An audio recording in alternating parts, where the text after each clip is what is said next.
Another Sunday, another W. So you know we got to dive all up in that here on the Sooner or Later Sports Show, a Hog Media production. That is Coop.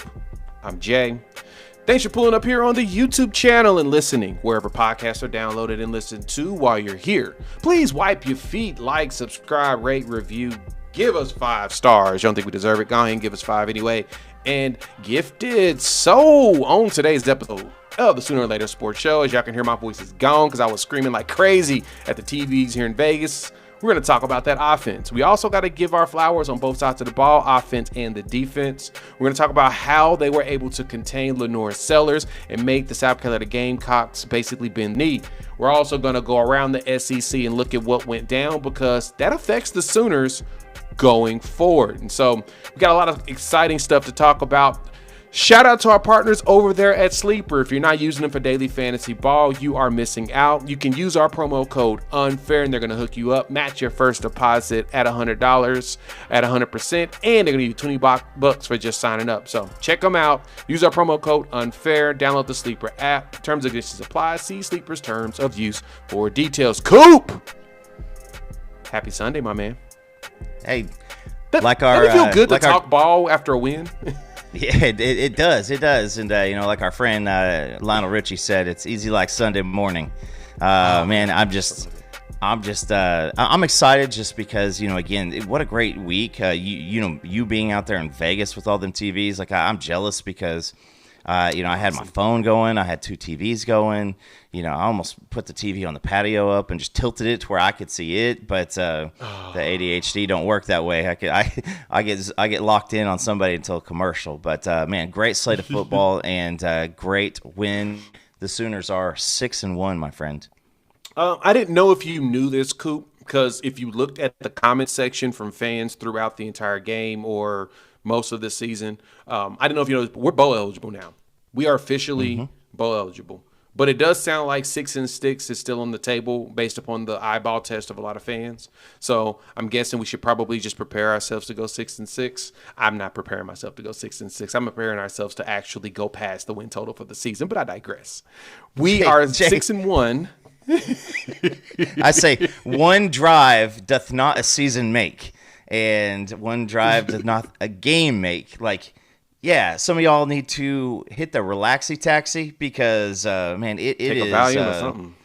I know it's no caffeine. I don't know what you need to do, but man, it's crazy. Listen, man, we all get disappointed. Like first drive, you got some feelings, but listen, I always go back to I think it was the 2003 Big 12 championship game against K-State. We ran the field, marched right down, went up 7-0. And I thought, all right, we're about to rout K-State, go to the Natty. We did not score again that game. Moral of the story. Yeah, I know, right? One drive does not mean the whole game is going to go that way. One way or the other. You could look successful and then fall on your face. You can look like garbage and then come out and just run it. So, man, just keep it down. Hey, it's okay. Simmer down. And we're pointing this out because this is a lot of stuff we told you all that we probably would see this year. Yeah, I'm tooting my horn, tooting Coop's horn as well. He thoroughly enjoys when I toot his horn. Mainly because we had a feeling that there were going to be some things that were going to hit us. The one thing we did expect, though, the defense was going to be good. Like the defense statistically was going to be better than statistically last year. And I said it was all because the offense was going to give you competency. The offense has given you competency. I didn't say the offense was going to give you excellence. I'm still a very big John Mateer guy. So let's jump on the offensive side of the ball first, because I think that's probably the area that really hits us the hardest on how good of a game we played. Coop, we ran the ball for 171 yards in this game. Tory Blaylock gave us 100 yards rushing, 19 carries, 101 yards, and a touchdown. And then we got some healthiness from X. He gave us a very solid run game of 11 carries, 58 yards, and then that beautiful touchdown where he not only bobbled the handoff, but he ran through trash afterwards. That was That It was was just something. good. But that's what you need sometimes. You're gonna need your running backs to have the ability to make people miss. Wait, didn't we talk about this? Like how we would love our running backs to make people miss and Yeah. go. Like Tory did it too. Like and the one thing that I want to say, and I'm gonna pass to you because I really want to get your thoughts and what stats you ran across on this is twofold. One, Tory at one point was like 7 carries for 76 yards to start the game. Secondly, we had been, like I said, we talked about him on the learning how to break tackles, learning how to make people miss, running through trash on occasion. This offensive line made big holes, and he found them in this game, every single one of them. His dad, I remember seeing Mr. Blaylock post a tweet out that you need to let the offensive line play some bully ball, let them be bullies out there. They were bullies in this game. They may not grade very high to everybody. They were pushing people around and making holes. The hole was there, and the backs hit it this game. They looked more comfortable, especially because we was doing it in the 4 wide in a few situations, which was perfect for our tight end situation. So on that, let's praise the run game. Coop, how did you feel? What did you see? What got your attention in this game? First and foremost, I mean, I'm going to start out by giving Simmons his flowers because I'm so proud of you. Dylan Stewart. This was a guy who you listen to Oklahoma Breakdown.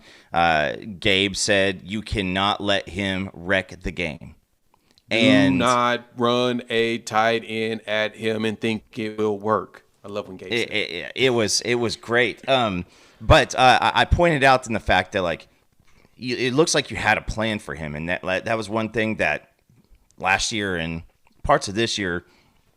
You look at it and you're like, man, I don't really feel like that was a great plan. And you saw Simmons. I mean, he absolutely had himself a good day. I mean, he had, before Dylan Stewart got hurt, he had Simmons on. I mean, he had him on the ground. Simmons had him down on the ground, and he was going after him, and he was taking care of that business. And so, got to give a big shout out to that right side of the line between Fabichuewu and Simmons. They were absolutely just they were opening holes. And I mean, even throw in Michaela, because Michaela did a great job run blocking, and you saw RPO early, and then you saw us kind of go away from it for a little bit, but it allowed those guys to break out. And you know what, it kind of reminded me of some of those the touchdown run by Blaylock, a couple of those outside zones runs by Blaylock. It reminded me of Rodney Anderson. Games that Rodney Anderson had to where he would just light up. I mean, I think it was K-State again on the road. We were down by a lot, and Rodney just kept on hitting that outside. And so you got to look at what's going on with the running game. You said it best, Jay. Blaylock, not only making a dude miss here or there, making a guy miss here or there, but and when those arm tackles were coming in, it's like they decided, you know what, I don't actually have to go down if someone arm tackles me. I could run through this trash, and you saw a lot of it. So came out, drive one, had an exact plan, and it was crazy. It looked like the plan was, let's go run the football, and let's take a lot of pressure off of John Mateer. That's exactly what it was. And you could tell it looked like they were trying to keep him underneath on a lot of the passes. You didn't get heavy, deep passing out of him. You got a lot of the out routes. You got some quick cuts. Now, some of those slants did get sniffed out, so you did see a few of them look like they were going to try to pick it and go. But you felt like their entire purpose was to get him in a rhythm. And I appreciate that. The good thing is when you have a run game that's actually functioning, makes it a lot easier for your quarterback to be able to hit certain passes and stuff. He hit a safety blanket. One of his safety blankets, I'm realizing it truly is him, and I'm glad that he's getting more snaps, is going to be Giovanni Gibson. He is 100% a player that John Mateer really gravitates to, because when he was out, it was kind of a mixed bag of who was getting it, but it started to key in really on first Isaiah Satania and then Keontez Lewis. Lewis didn't play in this game. K-Lou was not supposed to play, which is good. He sat, and he's getting himself together. Probably will see him back closer to probably Tennessee, I'm thinking, on the road. That would make sense to see him go back in the game. But you saw that it was you saw a lot of passes to Giovanni. They were short, but you started to see him. He threw one deep pass, overthrew him, so he did take at least one deep shot. But for the most part, it felt like John Mateer's whole purpose in this game really was just to like get a rhythm. To me, at least it did. It did. And Jay, the most rushing yards by anybody last year on the road in the SEC was Jackson Arnold with 75. You had Robert X-Rob with 56 against Missouri. Barnes was 67 at Ole Miss. And then Hawkins led against Auburn with 69. So, hey, I'll pause for half a second, Jay. South Carolina is not a good team, but they're still SEC athletes. It is better than their caliber. It's better than that's SEC caliber athletes. These are guys who are going to continue to play. They were recruited highly for a reason. Shane Beamer has done an absolute. I mean, we heard our buddy Chris Marler talk about the recruiting. I don't know if you catch that on the Oklahoma Breakdown too. Like I did. I think that he talked about how much recruiting. How many 5 stars and 4 stars. That they had. Coming in. Here over the past couple of years with Shane Beamer. So those guys are SEC caliber athletes. And for you to go on the road on a team that was in desperation mode, they were absolutely desperate. And you played like you were. This was 1-0 week, and last week meant nothing because you saw one team that didn't look like that. And you saw one team that did, and the Sooners were the one that did. Yeah, they did. They came out there as if they knew that winning this game was going to be critical for long-term viability and success. South Carolina needed this game as much as Oklahoma did because they're now 3-4. They were 3-3 going this one. Last time they were 3-3, they beat us at the crib, beat the crap out of us to be absolutely exact. And it was very much cathartic. It was really very much therapeutic and cathartic to be able to go out there and beat the snot out of them at William Bryce. Because I don't care what y'all say, it was a dominated performance. We dominated this game, and it should have been a shutout. It should have been. We'll talk about that on the defensive side and how stinky that was. But no, I was there was a lot of really good plays in this game that I enjoyed. Satania catching a pass. I like that he did the in and then he did the foot chop and he went back out, did the in and out. The in and out, he went in, chopped his feet, came back out, caught it, and come across. And the best part was, again, this kind of goes even into respect of how excited we are or about the run game was they were making people miss. Deion Burks made dudes miss and get extra yards. Satania had some yak. He made dudes miss and got some yards. Coop, you got all of that in this game. Like, I think that was the one thing that we were hoping for, just period. We got all of it. This was like, even with John Mateer only throwing for what? Let me see. He threw for what? 150 yards in this game. We still got the full performance that we were hoping for when it came to dudes making people miss, catching contested passes and tough passes while catching them wide open, even though Satania wide open freaking third down play, which still kind of haunts my brain when I look at John Mateer's passing sheet. I'm like, dude, that was first down.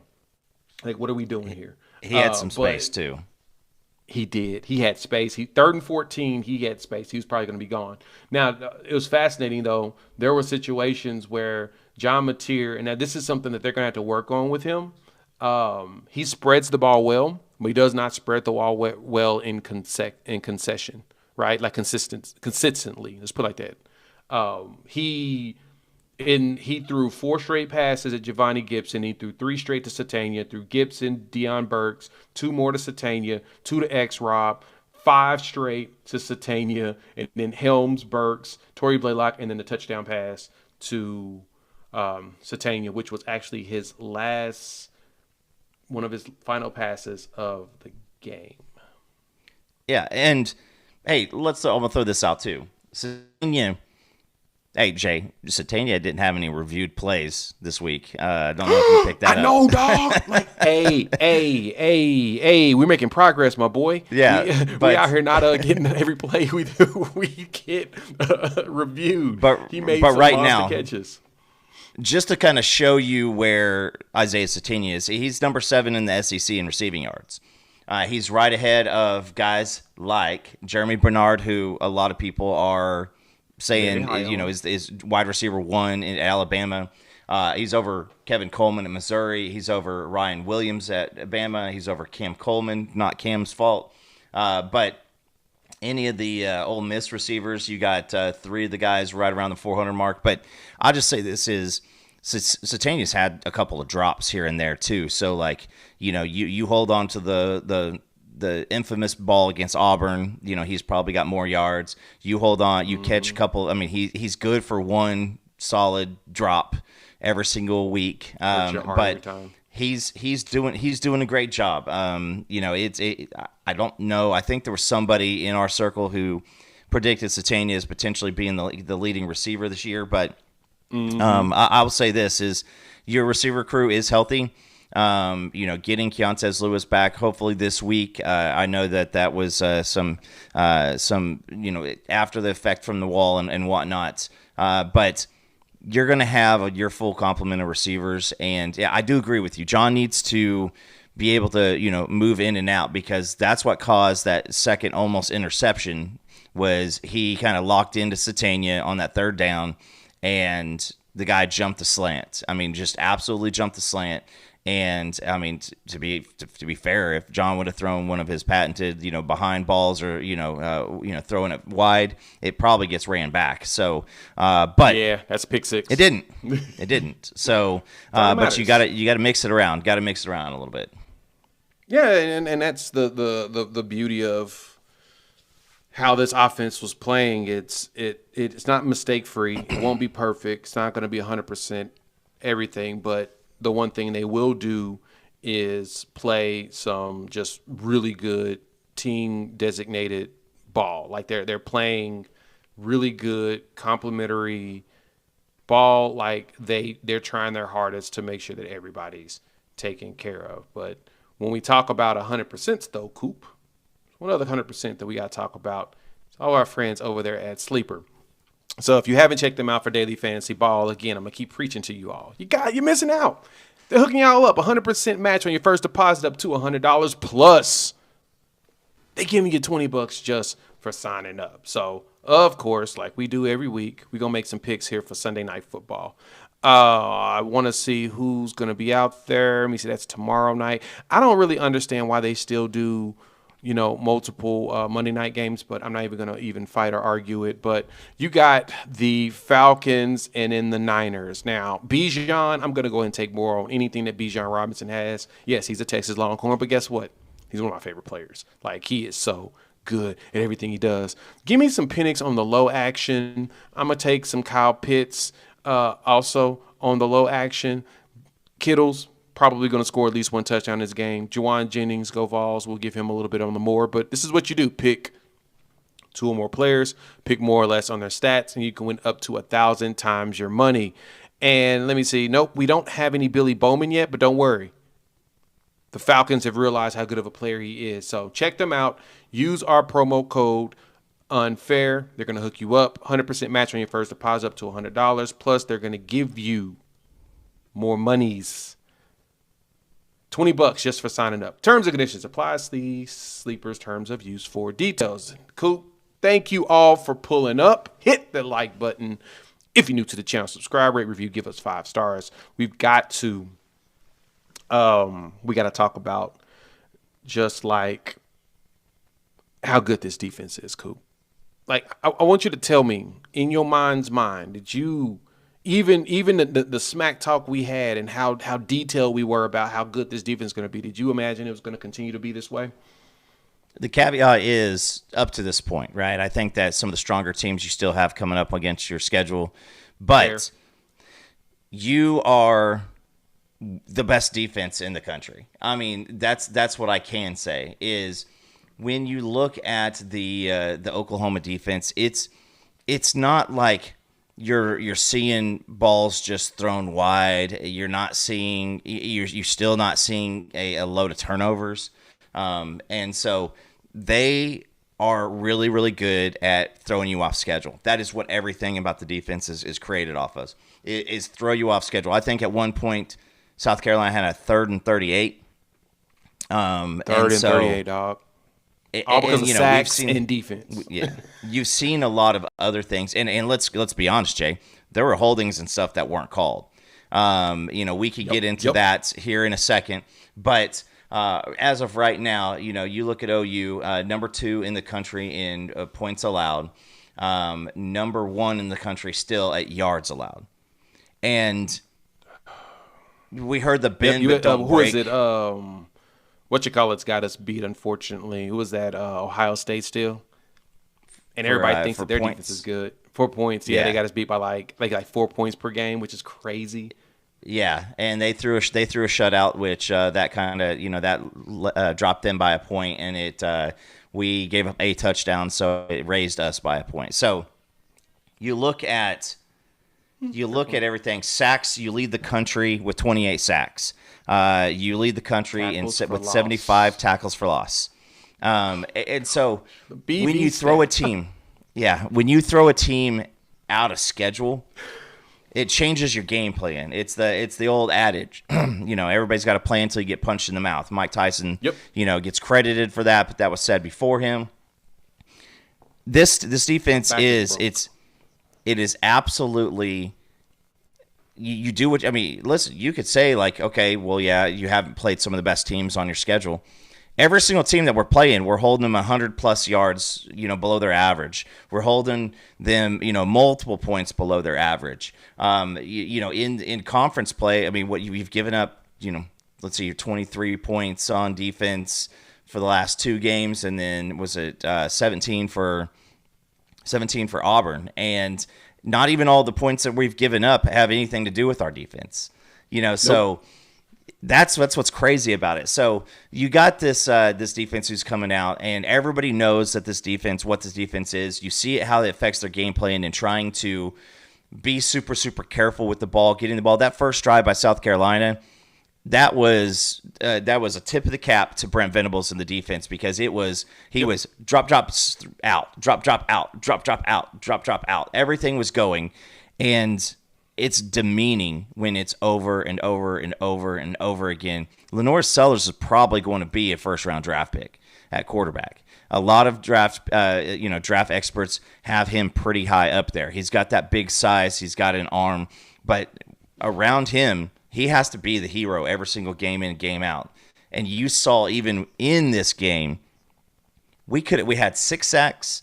I think we could have had 4 or 5 more, but Sellers is just a freaking superhero. I would like to point that part out, and I know some fans will probably not like the fact that we are willing to say it that way, but that's exactly what it was. We should have had probably 10 sacks in this game total. We couldn't get 10 sacks because Lenore Sellers is a monster. I don't know if y'all noticed this in that. Put up this defense stats for y'all to look at the stats while we talk about it, but that dude tossed R. Mason Thomas, like literally grabbed him by his jersey and flung him in front of him on one of those runs. R. Mason had him. He was about to grab him, and Lenore said, "Rah!" And you just saw the dude fly. And I was like, oh my God, he is really that strong. It was very much real. And I think it was some of the players, they were talking about how much of a unit he is. Lenore Sellers is a beast. But like you said, Coop, he has to be everything for them. The run game couldn't produce. Yes, I know they got the 36-yarder to start, and everybody lost their freaking minds. I saw y'all on the socials. I saw y'all being losers about it. Told y'all every game you're going to get one big pass, one big run. Guaranteed. It's going to happen every time. The goal is to not let them score. And the other thing that helped us in this one, man, I'm going to say it out loud. Shane Beamer ain't got no respect for us, dog. I don't know if you knew this, Coop, but Shane Beamer does not respect Oklahoma. This is how I know he didn't respect Oklahoma. 4th down efficiency. They were 4 of 7 on 4th downs. These fools went for it 7 times on 4th down. That's because that tells me he's like, oh, we're gonna execute. Now, granted, we do allow 42% conversion rate on 4th downs, especially because they're typically short fourths. He had some balls in this game. I'm like, oh, you really think y'all gonna do this? You for real? Yeah. I was like, oh, okay. And he kept biting him in his butt. He lost it on downs on the first drive when you should have just took the points, dog. You take the points, you Gucci. Then he do it on he threw an interception. Shout out to Taylor Wine, who is our MVP once again. Dude gets a pick. Didn't he get a sack in this game too? I don't think he got a sack. No, I don't think he got a sack. But he got 2 tackles for loss. Like his pursuit was unreal. But he got that pick because he was, reading them eyeballs. And then on special teams, and then they lose the ball on downs again because they thought that they were going to convert on us in the fourth quarter. Like the disrespect that Shane Beamer showed in that game, I wish we would have went ahead and tried to go over 30 on them. I wish we tried to hang half a hundy on them. But I'm glad we didn't. Sometimes you got to be the bigger man and just win the game and walk your butt to the crib. But Coop, and I'm gonna back us up real quick on something here. So I'm looking at 2 different mock drafts right now. Number 1 has Lenore Sellers going number 2 overall to Cleveland. God bless you. Hopefully that does not happen for him. But he is. And I mean, R. Mason Thomas, this other one, they've got R. Mason at number 23 to the Lions. I'd love to see him and Hutchinson on the other side. But Aiden and him would be really, really dirty. But yeah, Jay, it's 0 for 10 on third down. Is that right? Did I have that stat right? At one point in the game, they were 0 for 10. So it was 3 they finished 3 for 15. They finished 3 for 15 in the game, but at one point they had 10 straight third downs they could not convert. And that was one. I actually tweeted that out. And I said, "Hey man, I know y'all hate BV. I understand, but 0 for 10 on third down conversions is absurd. We still in game time. In game time. We are still third in the country in third down conversions nationally at only 24.25%. 101 attempts, and we've only allowed 25 conversions, dog. Yeah, listen, and I think what is like 50 some other yards happened in the fourth quarter with the backup in. Final drive. The final drive. 59 yards came on that final drive from their backup quarterback. He had like 46 yards passing. And they had like 8 yards rushing or something like that on that drive, dog. The final drive. So you take away 59 yards from the 224 they got in this game because we had like our third stringers in and we were being just as lazy as them.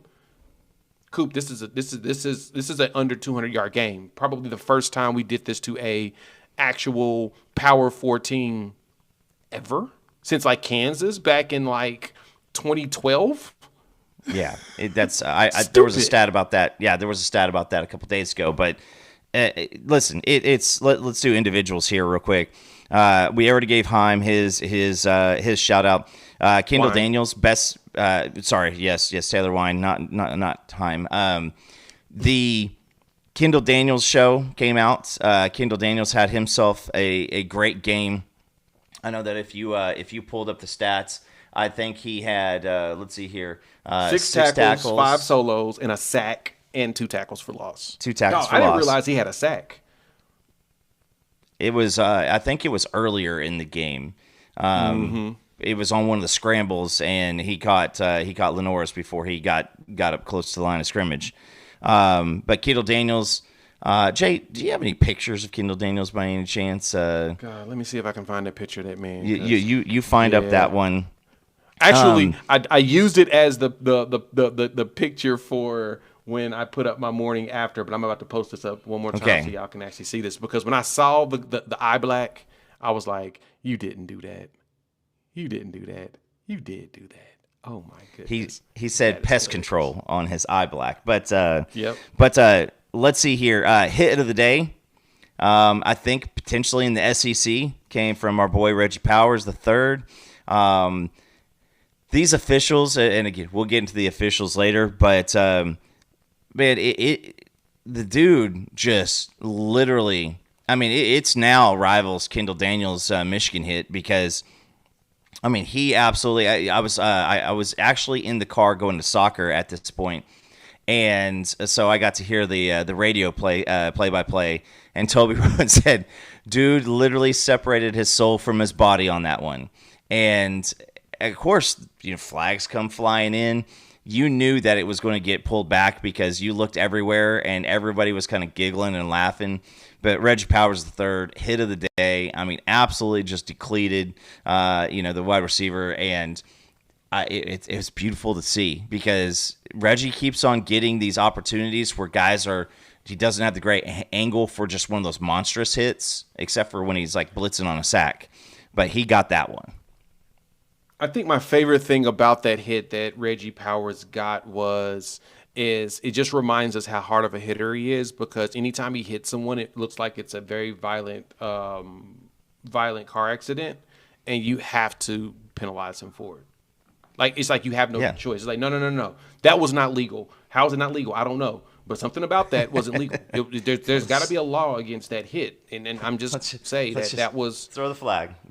Throw the flag. Why? I don't know. It felt like he needed to throw the flag. The dude hit him that hard. It can't happen like that. and I don't know if you noticed laws against it. The playback on it. Guess who's in the background? Just like looks of amazement was his buddy Boganowski on the sideline. Oh yeah, and Boganowski was like, so it's like I said, it's demeaning when you're off schedule. There's bets. Yeah, it's demeaning. When you're off schedule, your whole offensive play sheet, you just flip away from what your plan is and you look for something else to do because the plan ain't working. And South Carolina, I mean, their offensive line is banged up, and it doesn't help with Lenore Sellers literally like snap, take off running. Like it was bad. Their offensive line is in very, very bad shape, but you still got to do it. We saw last week, Texas came up with a plan. They were able to stay away from the defensive line for the most part. But when you have the tackle for loss numbers and the sack numbers and it's spread out amongst everybody, it's just great to see. G Baby is another name that I want to throw out because his get off on some of these plays. Oh my gosh. Him and Stone. I wish there was an assist for the defensive lineman, because if there was an assist stat, him and Stone would have, almost every single snap, they affect the play before the play gets going. Those guys are absolutely either walling and pushing a guy off, and we talked about last week, sacrificing yourself for the sake of the play. But you still got to go out and do it, and you can find open guys. And with an amazing athlete like Lenore Sellers, like everything is still on the table until the ball's dead. But this team just absolutely was unrelenting. They went out, they played assignment sound football. For the most part, I don't think that there was anybody that there were a couple guys I kind of wish that they had to play a little bit better on defense, but you get nitpicky when you get towards that spot. So I think just an overall great game. Yeah, and that's the one thing.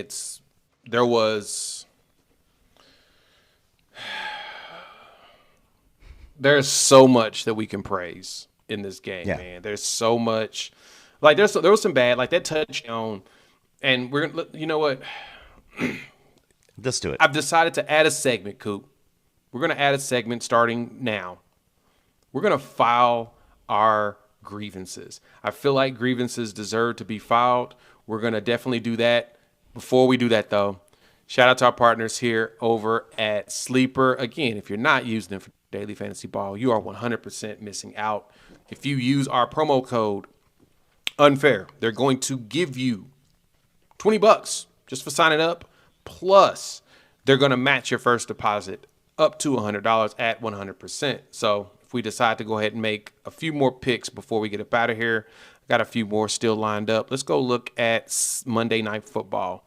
Bo Nix, let me see, Baker Mayfield on Monday Night Football. So, and this is my favorite thing. This is my favorite part of the app.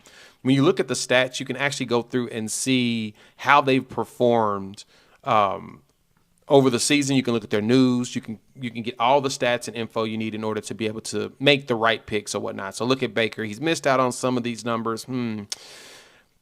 Detroit's going to be a tough one. So, nothing against my guy. I do think he throws a touchdown, but I think he does go less than his normal yards because Detroit's going to bring a rush. Now, the question is, how healthy are the Lions? Well, we're going to find out. So, check them out. Promo code unfair. 100% match on your first deposit up to $100. Plus, they're going to give you $20 just for signing up. Terms and conditions apply. See Sleeper's terms of use for details. Coop, we are back. Thank y'all for pulling up. Hit that like button if you're new to the channel. Subscribe, rate, review, give us 5 stars. Coop, got this one for you. We're going to file grievances going forward because I feel like we should. I think we should write a very sternly written letter to the SEC for the officiating on behalf of our team, just like everybody else does when they complain about the ref. I'm half kidding on that because, again, I like to remind every single one of you that listen. If you haven't listened to me, I will tell you, do not let the refs dictate your success. Do not let the refs take away your joy and happiness. Why? Because this happens. So that touchdown drive was absurd. The one pass interference on Harding, I can see it. That actually wasn't a pass interference, though. Let me pull that back. That wasn't pass interference. That was defensive holding because he did pull him before the route was ran. That was a defensive hold. 100% agree. Pass interference was more yards. That's what they shouldn't have called it, a pass interference. That pass interference to Nick Harbor against Eli Bowen, and it was thrown at his feet. There was zero chance for him to catch that ball, and you only did that because Eli Bowen is short. That, to me, felt like a disrespect play. It felt like it was targeted at the fact that Eli and his height, and the height difference in that one, plus at the same time I'm trying to figure out why the heck did we even do that to ourselves? Why did we let him guard Nick Harbor like that, dog? Like, what was we doing? In a jump ball situation. In a jump ball situation. Rest of the field, I'm okay with it. Yeah, rest of the field, I'm okay with it. No. Well, Nick had that other catch against Eli only because, well, that was actually, Eli played it well, and he actually almost broke the pass up. But, yeah, exactly. Fade route, no. Why would we do that to ourselves?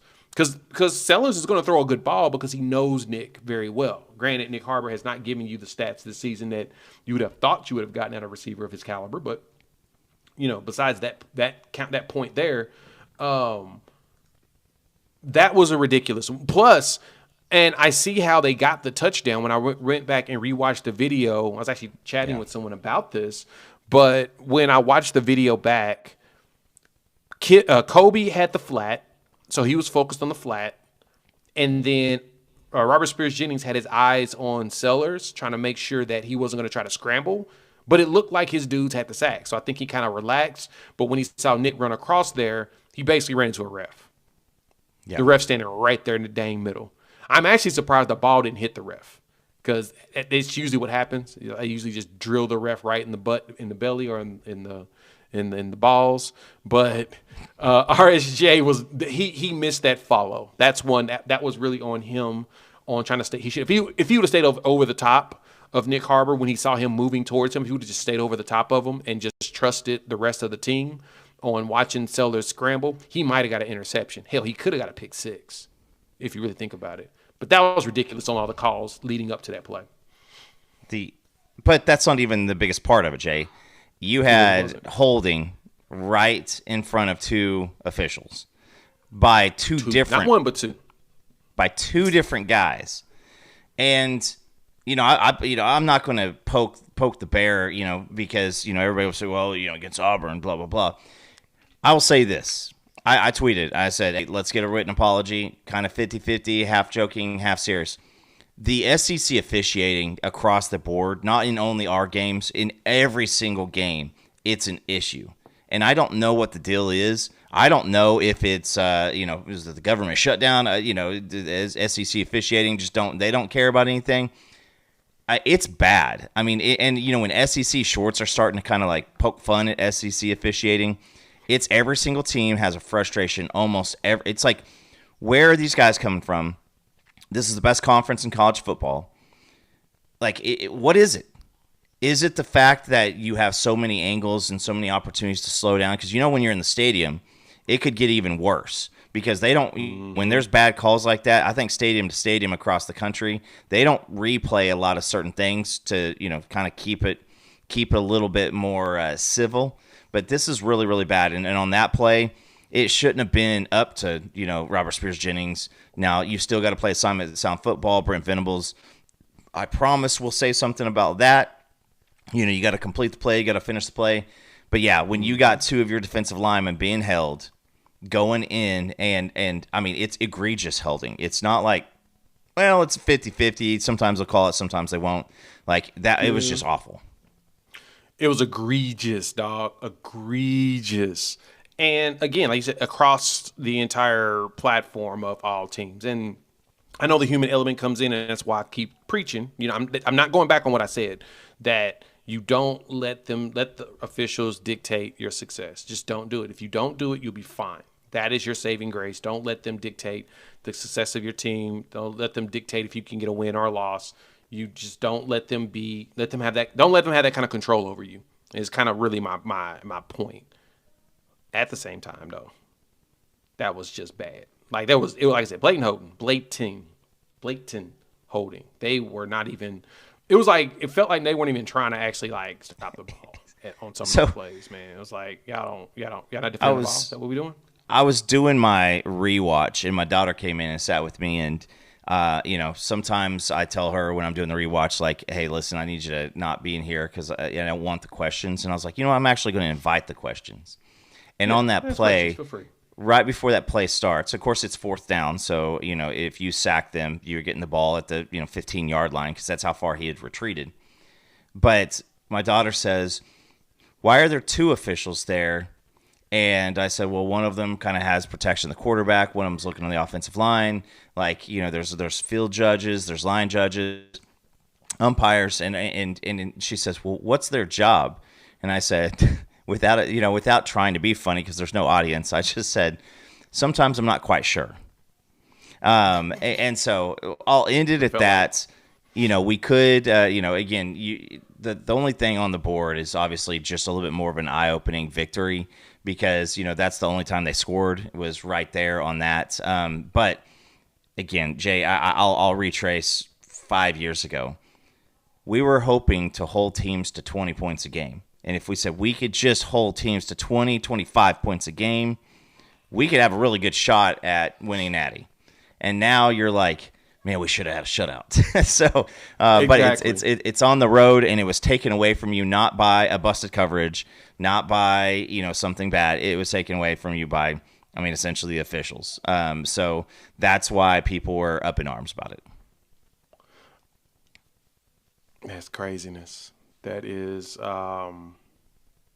craziness. So, yeah, I don't know what some of them are supposed to be doing, but I don't even care at this point, dog. Just do what you can. When you have a dominant performance like this and you go up by 2 scores and it gets to the point where you don't even have to, it's like, okay, we're up good enough, and we don't have to even be worried about, they say when you get 2 scores, you can prevent the refs from taking the game away from you.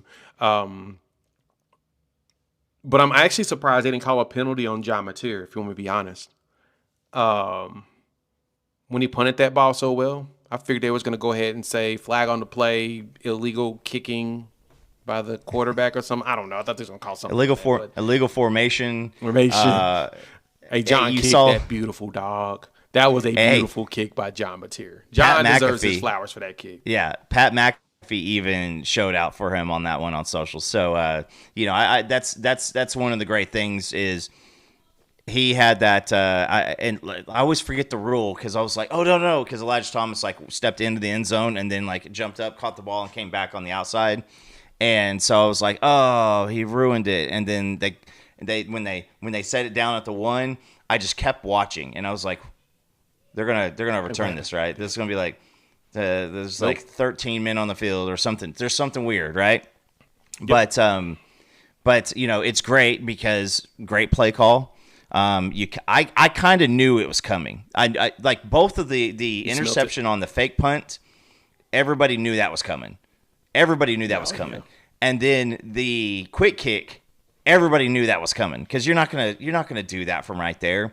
And I want to get to Tate Sandell here in a second, but because of that play, you then is that our second safety of the year? Yes, it is our second one. Shout out to Markus Strong for getting the second one. Grayson Halton got the first one. That was against third. That's our third. Yeah, the Jackson didn't Arnold. G Baby get one? Jackson Arnold was R. Mason Thomas. Didn't G Baby get one? I thought maybe so. I gotta go back and look. We'll have to go back and look. Yeah. But the fact that we're talking about a third one, while I'm kind of giving some other flowers here, you can take a look at that if you want to. But Markus Strong, you're number 5 defensive tackle. I saw people in there lighting it up. Like Markus Strong, great eval. He was a guy that you said he needed a few years. I got to give all my shout-outs to Markus because he's good. And he showed last year he was good. He showed this year at times he's really good. And he's one of those guys that could get frustrated and be like, hey, man, I'm going to go somewhere else and be a starting defensive lineman for somebody else. You could go to the Big Ten. He could go to the ACC. He could go to the Big 12. He could go somewhere else, and he stuck around. And he believes in the program, and so I'm really, really happy that he got that flowers right there because he looked pretty excited too. He's going to play a lot next season. Just keep that in mind. Next year, he's going to play a lot. Him and Stone are going to rotate like crazy because remember, G Baby and Dom are gone, so there's a very good chance he plays a lot next season. But yeah, that was so great. No, so G Baby got just a fumble return for the touchdown. He hasn't got a safety. It was just R. Mason Thomas, and now it is Markus Strong. But this is did he get one last? He didn't get one last year. That was G Baby that got the safety last year. But anyway, yeah, the fact that we did that's just crazy. That leads me into this is, obviously from right there, you got a chance at a big, long field goal. And so let's give it up. The special teams had some and it had some wow, right? So the interception, that was a wow. Mm-hmm. The field goal kicking, again, Tate Sandell, just an absolute stud. Nails in the SEC so far. Nails. Were they both 50? He had the 55-yarder. Today, he's had another 55-yarder. I mean, he's putting it right between the sticks, and I mean, I thank you, Tate. Thank you very much. Now, Grayson Miller. I don't know if somebody voodoo dolled him earlier in the game. He was bad early in the game. And some of the coverage on special teams was kind of off at certain points because, I mean, we gave up 55 yards in punt returns, a long of 31, especially after last week. So special teams, we need you to get back on your game. Grayson, I don't know what's happened with you. And now he did have I think he had a long of 50. I mean, he averaged 39.3 yards, but one of them was like an 18-yard punt. So. Yeah, and it's not like it was a short punt because you were pinning him in type of a situation. But he did redeem himself. That's what John Mateer does. Yeah. Well, he was an absolute – I mean, he was an absolute stud every game up to this point. So, I mean, we just got to hope that, maybe it was little yips from that Texas punt return. But special teams, I give you like a B- on the day. Just because the interception play, the quick kick, and obviously the field goals. Yep. Field goal. Yeah, shout out to Sandell is 3 for 3 from 50+ so far with a long of 55. 2 55-yarders. He had one against Kent State and then this one against South Carolina. So he's that leg is working, right? He's only missed one field goal all season, 92% completion percentage, 12 out of 13 on his kicks. Service flowers. Yeah, Miller was stinky. And I'm just going to think that it was because it was the State Fair in the backdrop. And that just threw him off thinking that he was playing against Texas again. And it was just a bad week. So I'm going to let it slide. Let's go around the league real quick because I just received a text that by the time y'all hear this is probably going to already be official. But somebody's probably going to get fired today. So let's see what does that look like. Thank y'all for pulling up. Hit the like button if you're new to the channel. Subscribe, rate, review, give us 5 stars. Let's go around the league real quick, Coop, because everybody's what happened in SEC play affects us. A&M, of course, gets the dub of Arkansas last minute. Very good game. Fun stuff. Georgia, Ole Miss. That was a whew. Coop, that was a whew. That was a game. That was a game. Like, back and forth. Like, just like, it was like no defense in that game. It was craziness. Listen, Arkansas's shown that they have the opportunity to be good at offense. Taylor Green is really good at what he does. This was at their crib. Their coach, just got the can. I will say this is there's a lot of teams up here that we're supposed to be really, really good at defense, and you see some of the numbers that are thrown up there for yardage, for points, and everything like that. And you start kind of wondering. And A&M is one that I think is absolutely fraudulent. They still have an inside track to go to the playoffs. Obviously, that's silly to say that at undefeated, but they're going to have some bigger games coming up. And if that's like, you got to look at Georgia. I think they get Alabama too, right? And so they're gonna that defense is going to lose them a game at some point, and it's going to get tested. Yeah. And Arkansas's defense. They got two straight. Excuse me, I'm sorry to interrupt, but they got LSU at LSU. Then they go to Missouri. Then South Carolina comes to them, Samford, and then they got Texas at Texas to end the season. So, I mean, they're going to. I would hate. I mean, listen, they're playing pretty good. They've obviously got a little bit of the easier schedule. But they can score some points. I want to see what happens when Marcel Reed actually has to score points and doesn't just get out there and just play his offense. But hey, they lose Moss, the running back, and Reuben Owens had himself a day. So I mean, that's one of those games. I mean, that's part of the SEC to where. I heard it quite a bit. It's just just survive the week, right? And so you got to go out there and do it because you never know which team is going to show up and actually have themselves a game. But that was a pretty entertaining game at A&M. It was a very entertaining game and one that I was intrigued by. This Ole Miss Georgia one though. Ole Miss gets knocked off by Georgia, lose their first game. Next game for them, they got back-to-back road games. Not only did they have a battle against Georgia, but now they have Oklahoma coming up. They're coming to Norman. So Ole Miss this coming weekend is going to be very intriguing. What's this? Trinidad Chambliss he was 19 for 36, 263 and a touchdown. Had some pretty big plays. I think he had a solid game overall. But, yeah. The ending of that was very fascinating. They ran out of juice. Ole Miss ran out of juice. They ran out of the juices, man. It felt like they ran out of juice. You look at the fourth quarter, and it looked like Georgia said, all right, listen, we know that you're not going up top. We know that you're not, you're not going to be able to throw downfield. We're going to take away a lot of the underneath stuff. And it looked like they just out-athleted Ole Miss up front. And then... Man, Gunnar Stockton. I still don't know what to really think of Gunnar Stockton. We knew Ole Miss. Not yet. We knew that Ole Miss's defense wasn't what they were last year.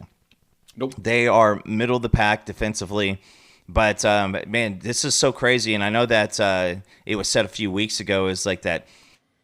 Teams like Alabama and Georgia are relying on their offense to win games, and teams like Texas and Oklahoma are riding their defense. And it's just bizarro SEC. Because, again, I think, was it Texas and OU still the top two defenses in the SEC? So, hands down. But yeah, I still don't know. Still don't know what Georgia is. They are very, very timely. They believe that they're going to win. Kirby's an absolute psychotic, just, nutcase. But, Lane looked really frustrated in that fourth quarter, looked very frustrated. And now he knows that he has to come to the crib early in the morning because that was a late game, right? So, I mean, it ended pretty late. The game went for forever. But now you got to come to Norman, and you know that it's going to be a physical matchup. and you know that your strengths go against their strengths and your weaknesses go against their weaknesses. And so I'm really wondering, because I mean that this is a season where things can kind of get out of control. Does the Lane to Florida stuff start coming into play a little bit more? That's going to be a story to watch here throughout the rest of the week. Yeah, it is. There's going to be a lot of talk around Florida. Like I said, by the time y'all watch this, they'll probably have some sort of an announcement. I think Billy Napier's probably going to get fired today. I'm thinking Hugh Freeze is probably going to get fired today as well. There are probably a few coaching changes. Not saying that I know anything yet, but there's a possibility, because it feels like those are the two jobs that's probably going to be gone. Tennessee, Alabama was a shootout until it was not. That one, buddy. It's a fun game to watch. Not going to lie. I was watching it with some Tennessee folks. It was a very fun game to watch that ended up not being as fun in the end as Tennessee hoped it to be. Because once Alabama took those big leads in the third quarter, they went up that 23-7, and it was just like, nah, this is done. Well, you had the pick six happen, 100-yard pick six. So you look like you're. I believe at that point it was. Golly, I want to say that they were going to go. What was that? 9 and 6, so 16. If you're going to go 16, or cut the game to 16-14. Aguilar throws the ball, and it's ball game at that point. That looked like it was way too much to overcome. I mean, they stuck in it. They kind of went step for step with them at that point. But you got to look at, you go in right there, and obviously every play changes what a game could have looked like, but you're looking at 27-30, with, some kind of, in-game opportunity. But, it's hard to win there. It's hard to win down at Bryant-Denny, and guess what? I mean, we are going to, we're on deck there, so. Yeah, we're going to be on deck there playing at that stadium. It's going to be a fun one. We just got to continue to bring up physicality and not let Ty Simpson eat us alive. We didn't let Jalen Milroe beat us, but Jalen was about to throw it, and Ryan Grubb at OC. You can tell he's a difference maker. Ty Simpson is looking like a borderline Heisman caliber dude. Like, he's playing some really good ball. He's throwing some good passes. He's putting the ball in the right spots. But, man, Bama's struggling in the run game, dog. They don't really have anybody running the ball. Where Tennessee, Deshaun Bishop is showing that he's like one of the best backs in the conference, if not in the country. He's giving you all of that. Okay, LSU, Vanderbilt's fascinating. I think LSU's cooked. I think they're done for the year. By the time we see them, I don't know who's even going to be the coaching staff. Just going to keep it a buck. I don't think they fire Brian Kelly. So let me just pull that back. But that's not going to be a game that they thought that they were going to have. Vanderbilt is for real. I think the SEC now runs through them. Just let's get the jokes out now, because Vanderbilt is for real, Coop. That is Diego Pavia. For any ish talk that anybody wants to have against him, he's a dude. Period. Yeah. Hey, listen. He had mistakes in the red zone, and that's going to be his issue against Bama. He had a couple nears this past week, but I will promise you this. Is he doesn't make those mistakes against Bama, and there's two different conversations. Bama's got 2 losses, and Vandy is sitting there undefeated.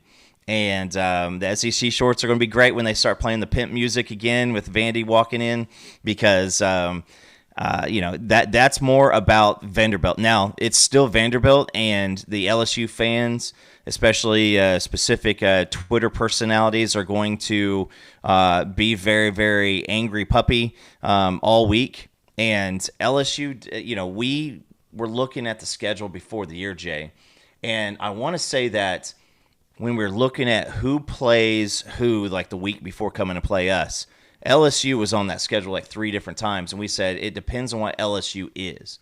So our schedule can be tough based off of how does LSU continue to handle this. Nussmeier looks bad.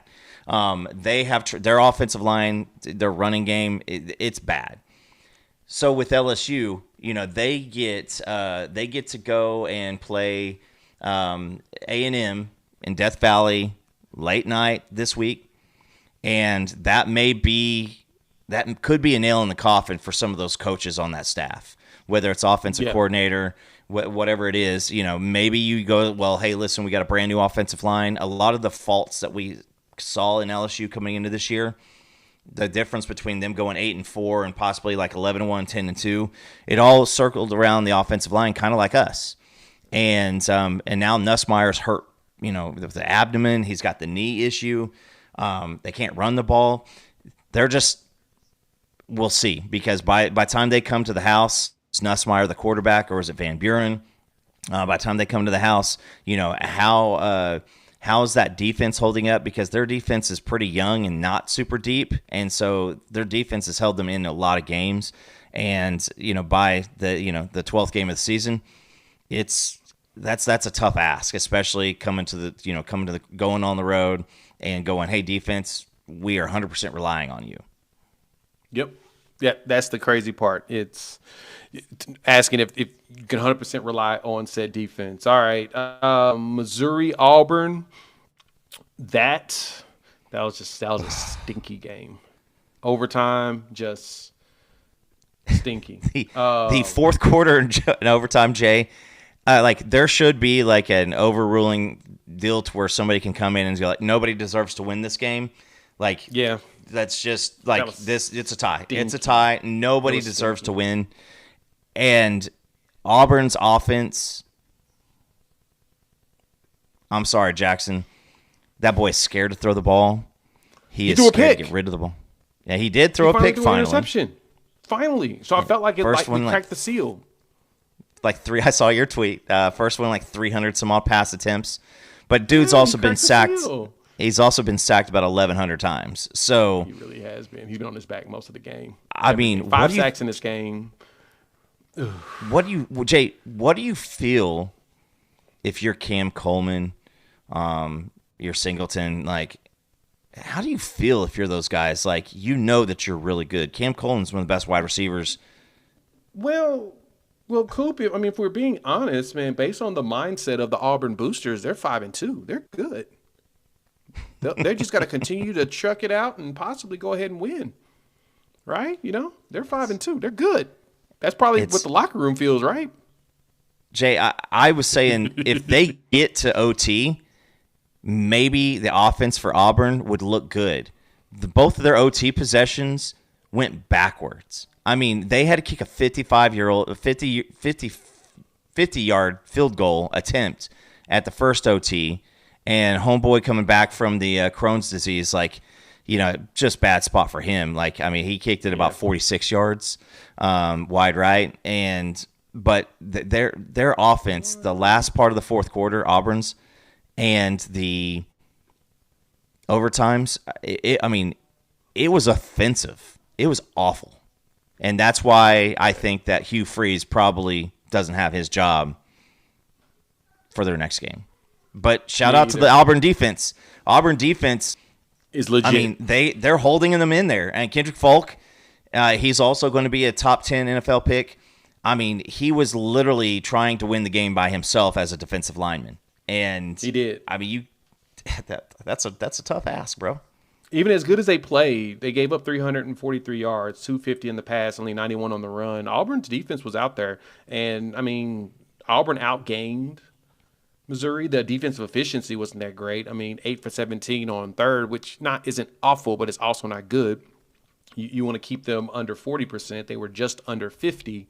Auburn wasn't really converting, 6 for 16 on thirds. But, yeah, it wasn't a – and they even got 2 interceptions, right? They even get 2 picks out of this game. So I really thought that Jordan-Hare was going to be able to pull this one off for them, the voodoo there. But, man, it was nasty. Let's wrap it up with this one, though. Jay, I want to finish out. Drink. Man, you are a dork. They kicked that field goal at the end of the first overtime, and he comes running out looking for the cameras for the press, for the post-game interview. And if I could say if there's anything that's ever been very Eli Drinkowitz, that was Eli Drinkowitz. That was it. You didn't win this game. You just were there at the end. Somebody left early. So, yeah. That's so bad. That was so bad. Texas surviving Kentucky on the road in overtime. Look, this is why I didn't say anything about it in the morning after. I didn't say anything about it during this show. We talked about this game. Just flush the Red River and move on. Flush it. Yeah. It happened. It was bad. We did not play to our standard. We bounced back and played to our standard. Flush it. That was an awful game. Texas literally had 179 yards of total offense. Arch 12 for 27. He missed 7 of like 8 passes. He did not bounce back against Oklahoma. They just had a different game plan. Sark has BV's number, unfortunately. Sark is basically BV's version of Gary Patterson for Bob Stoops. The coach that figures it out and gives him hell every time he plays them. That's basically what it is. It's just going to be what it is. I'm sorry.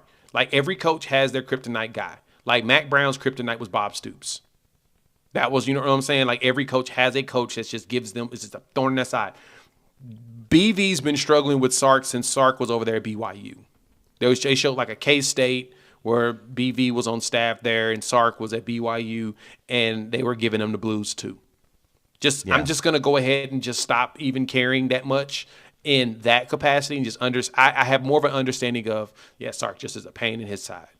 Now, we get our offense together. I think the defense will continue to do their job, because that's the thing that keeps failing BV in that Red River is the offense. It's not the defense. It's been the offense. The defense at some point just quits because it's like, dude, we ain't going to be able to win this game. Let's get out of here. So get out of here healthy and go home. Texas was ass in this game. This was a terrible game. Terrible.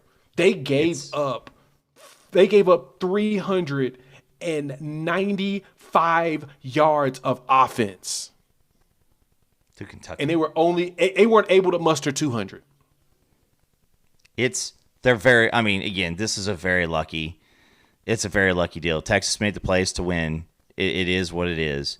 But you're taking a now 2-4, 0-4 SEC team, another coach, to where if this was anything, if this school cared about football in one little iota, we were talking about Mark Stoops probably being gone too. Yep. And I don't want to hear shit about it was on the road in the SEC. Like, listen, man, we're just let's call it what it is. Like, this was a team as front runner for the national championship. Arch was supposed to win the Heisman. Everybody on our side was pointing out, like, hey, but what about the offensive line? Hey, what about the receivers? Hey, what about Arch not looking good against anybody with a pulse last year? Listen, he's bad. And Texas is in a spot to where you can't do anything. And I don't want to hear crap about, well, it's a new offensive line and new receivers, and that's why he can't. Like, listen, there's a lot of freshman quarterbacks, like the dude out there in Cal. He is getting his butt lit up lit up on the like almost every single snap. He can complete a pass. And so, but Texas, with those narratives and everything, I mean, you thought that, like, could we bench Jackson Arnold last year? You thought those narratives were really, really dangerous and explosive. You can't bench Arch. You're riding with Arch, and I don't know what's going to happen.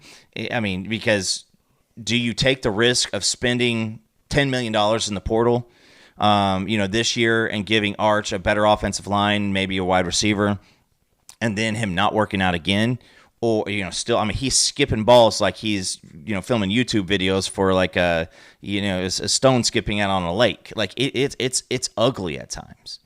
And that's the most That's the most frustrating part about it, Jay, is kind of like Jackson Arnold, because I think they're the same dude.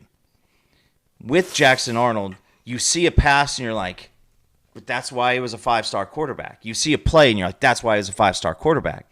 And it's the same thing with Arch. You see a pass like the out of the end zone one last week, and you're like, that's a freaking NFL caliber play. But I promise you, the Arch train, it's not going to ride into the NFL. I don't think any GM in their right mind is going. Maybe you had the Cleveland Browns are always out there, but I don't think any GM is going to be like, that's a guy that we can draft in the first, second round. He's going to see a drop, and they better hope that the Cleveland Browns don't get froggy and go ahead and pull that trigger, because I think that's what's going to happen, dog. Cleveland Browns going to pull the trigger and take him. And the glazing will come out because it's a Manning, and it's not, and that has nothing to do with Arch. It will be just like coming in this year. It's a media thing that can cause attention, but that's a bad game. And now they go to Mississippi State. Wait, is that game at? Yep. the Cowbell Land. Yeah, it's at Cowbell Land, and then they get Vandy at home at Georgia. So here in these next 3 weeks, we'll find out. Are we wrong? Are we haters? Or is everybody right? Because, I mean, the Twitters were also lighting up like, can we just be honest with Sark right now? They want Caldwell. They want the backup already. And shout out Eddie Radosevich, because he said it. At some point in the season, people are going to be calling for the backup quarterback in Austin. And it's began. Yeah. Yeah, we are performing. The Red River really, I mean, listen, it's done. It's history.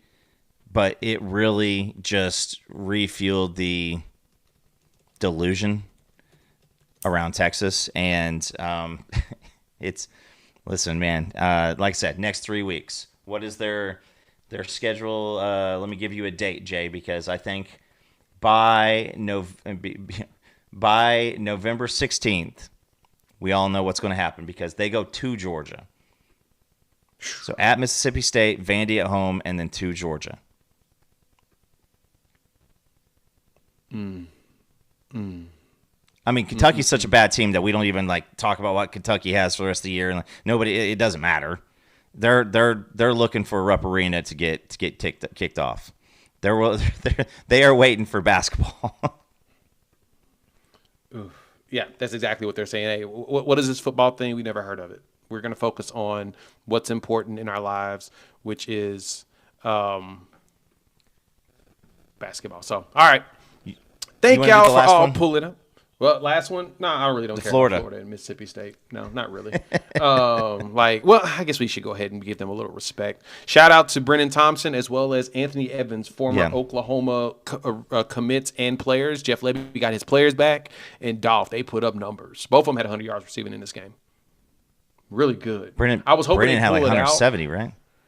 Yeah, dog. They were balling. I was hoping that they would pull it out, but they did not end up pulling it out, unfortunately. Let me see. What was the numbers in this game? You had Brennan had 155, Anthony Evans had 107, Shapen threw for 324.